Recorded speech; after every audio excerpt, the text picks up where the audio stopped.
This presentation is an introduction to Tithe. Within this presentation, we will explore what Tithe is and who Tithe funding is for, before looking at the pathway funding opportunities available.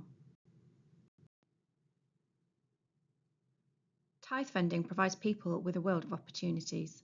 Our funding provides learners, young people and staff the opportunity to learn, study and volunteer all over the world. One of our fundamental principles is that of shared learning, and as such we support and encourage your international partners to experience a learning activity with you in Wales. This is known as reciprocity. We want you to take Wales to the world and bring the world back to Wales. The first Tithe funded projects started in 2022, and the Welsh Government will fund Tithe projects until at least 2026.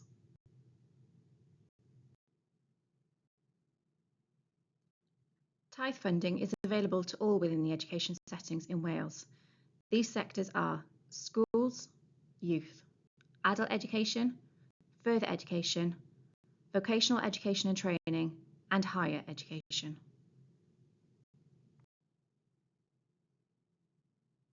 There are two potential options for grant funding through Tithe, and these are known as pathways.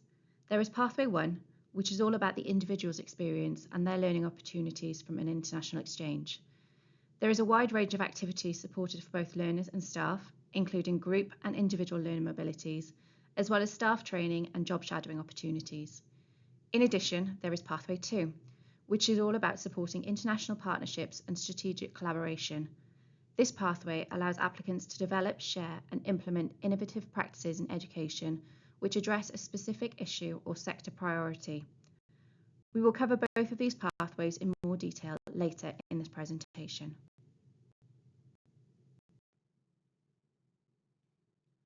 The objectives of Pathway 1 and Pathway 2 are different, and the key elements are highlighted here in this table. Pathway 1 focuses on the individual's learning experience, and for Pathway 1 there are clear benefits of an international experience for both the individual as well as the organisation, such as increased skills and employability for learners and staff development. Pathway 2 focuses on strategic innovations which drive education in Wales forward, and for Pathway 2 the objectives are that the project outputs are aligned to Welsh sector priorities and that the projects will have a positive impact on policy developments in sectors across Wales. Mobilities are still part of a Pathway 2 project, but they facilitate the project rather than being the main focus. Eligibility criteria does vary for each sector, and as such it's important to read the core programme guide, which can be found on the What We Do page on the website. But the main requirements are that organisations are registered and operating within Wales, organisations in youth, adult education and vocational education and training who are UK-wide can still apply for funding, but will need to show demonstrable and recent evidence of delivering activity in Wales. Applications can only be received from organisations and not from individuals. Therefore, it is important that senior members of the organisation are on board with any applications being sent to Tithe. Tithe can only accept one application per organisation per sector within each pathway. Applicants are welcome to submit applications to different sectors for the same pathway funding if eligible, and they can also apply for every round of pathway funding.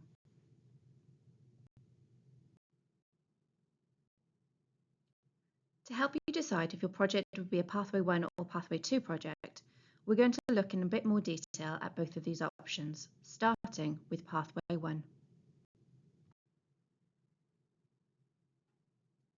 Pathway 1 activities for learners include group mobilities, individual learner mobilities, as well as virtual mobilities. It is worth noting that virtual mobilities can only be applied for where physical mobility or travel for participants would otherwise not be possible. The type of activity you choose would be dependent on your project goal and the participants involved. Funding is also available for accompanying persons where required. Please refer to the Pathway 1 programme guide for specific details on the mobility durations for each type of activity and the core programme guide for specific details on eligibility of participants.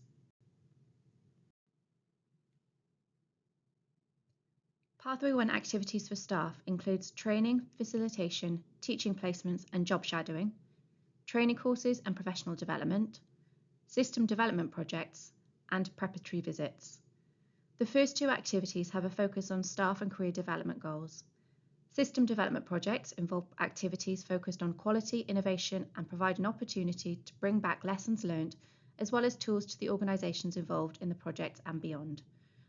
Preparatory visits are available to support visits to new or existing partners for the purpose of supporting planned or ongoing TITHE mobilities. They can be used, for example, to better prepare for the mobility of participants who have additional learning needs or to prepare for longer mobility activities. Pathway 1 funding includes organisational support, which is provided on a per participant basis and helps to cover some costs associated with planning and delivering mobilities, such as promotional materials or cultural events for participants. Subsistence and travel grants are also included, but these rates will vary depending on the duration and mobility and the destination. More detailed information on this can be found in the core programme guide. Funding is also available for group learners to travel to UK departure destinations, such as an airport, as well as funds to cover staff and higher education student course fees and, where applicable, virtual exchange development costs. To give you an idea of some of the Pathway 1 projects TITHE has funded so far, here is a small selection from different sectors. Firstly, in adult education, there was a partnership created in Patagonia to look at early years care and education in the medium of Welsh. Within schools, a partnership was created within Columbia to give pupils an opportunity to develop their employability skills. Youth saw a project which went to New Zealand to explore the link between sport, language, culture and personal development. And finally, within further education, a partnership was created in France aimed at reducing the unemployment levels among young people who had fewer opportunities.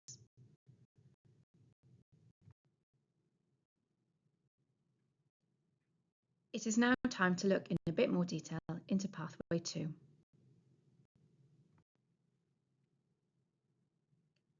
Pathway 2 projects need to align with one or more of the set themes.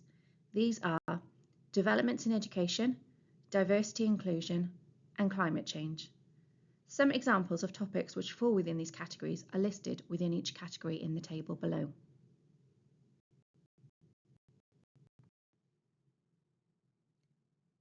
Pathway 2 funding is broken down into 5 activity categories, namely mobilities, project management and implementation, staff costs, dissemination and translation costs.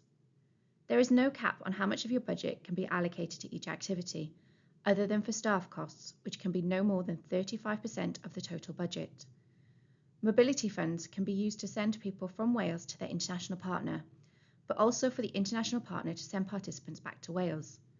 For both outward and inward travel, the proportion of international visitors being funded cannot exceed the proportion of Welsh participants going overseas. Therefore, the maximum amount of inward participants TITHE would fund would be 50%. The Mobility Fund includes travel and subsistence in the same way as Pathway 1 funding. A key aspect of a Pathway 2 project is to disseminate the project outputs, and this can be done in many ways. As part of your project planning, it is worth considering which would be the most effective way to share your work within your sector. Some examples of dissemination activities are listed below.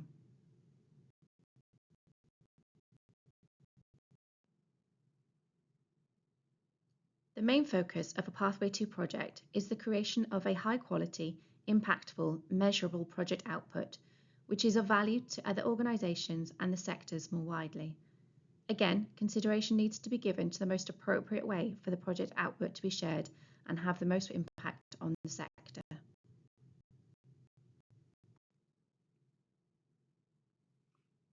To give you an idea of what a Pathway 2 project can look like, here are some examples from different sectors. In youth, there is a project which is looking to increase knowledge and skills of young people in relation to not only the value of international exchanges, but also to provide them with safe, thorough and informative training both before and after their mobilities. This will be completed through the creation of 2 online training courses, freely accessible for all young people and youth organisations across Wales. In schools, a project is looking to enable educators from Wales and Spain to work together to explore how creative approaches to teaching and learning can be used to minimise the recognised detrimental effects of transition from primary to secondary level education. Creating baseline surveys, new transition plans, a teacher's toolkit, and case studies to name a few of the planned outputs. Finally, in adult education, a partnership is being created to look at best practice to develop practical resources to support the creation of more inclusive public spaces in Wales. The planned outputs are the creation of a report to present to decision makers within the field of planning, as well as hosting 2 dissemination events.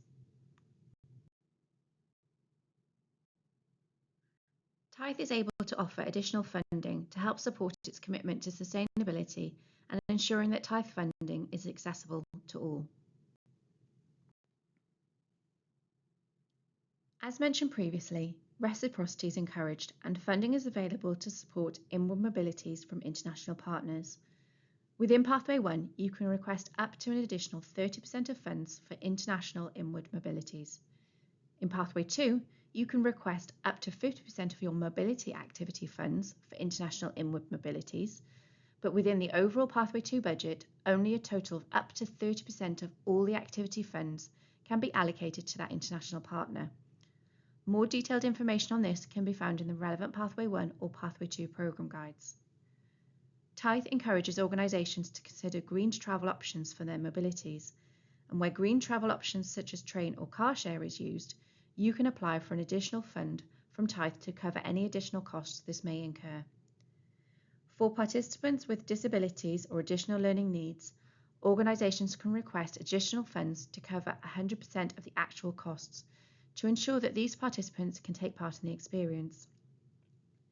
Similarly, for participants from disadvantaged backgrounds, Tithe can cover up to 100% of the actual travel-related costs. More detailed information on this can be found in the core programme guide.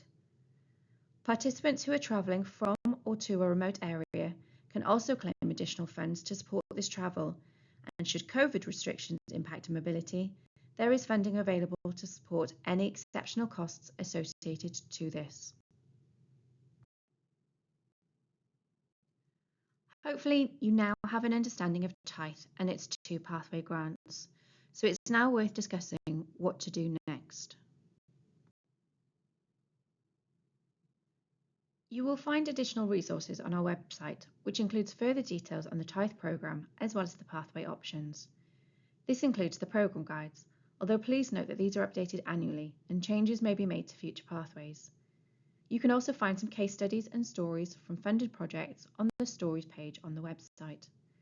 There is also a page dedicated to events, and this provides details on events we will be hosting at Tithe, including further introductory events such as the support events for open pathway calls.